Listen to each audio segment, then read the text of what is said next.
मुलं कुठेतरी इन्स्टावरती, फेसबुकवरती, कुठे ना कुठे सोशल मीडियावरती एखाद्या मुलीचा फोटो पाहतात, तो कदाचित असं पण असू शकते त्या मुलीचा नसेल, तिने आपल्या बहिणीचा टाकला असेल, असं होऊ शकते का कुठेतरी एखादा नवीन तयार केला असेल आणि ते आकर्षण आहे. म्हणून काय पण माझं सांगतं, दैवाच्या दृष्टीने चेहऱ्यापेक्षा चारित्र्य हे अधिक महत्वाचं आहे. का?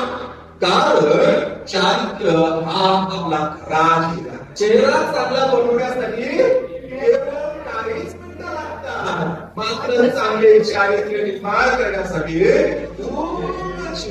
कसं पार्लरमध्ये जाऊन थोडस बघा 4-5 हात चालू तिथे चालू आहे, किती वेळ लागतो त्याला? 2 तास म्हणजे मेकअप करण्यासाठी, स्वतःचा चेहरा तयार करण्यासाठी काही मिनिटातच तुमचं चेहऱ्यावरचं सौंदर्य हे बदललं जाऊ शकते. परंतु चारित्र्य घडवण्यासाठी अख्खं आयुष्य कमी पडतं. मला काय करायचं याचा अर्थ सकाळी उठून प्रश्न करता कसं 45 असं शिकवत नाही काय? तुम्हाला क्रिकेट मास्टर शिकवा लागले काय असं काय कसं तरी तसं नाही शिकवत मी.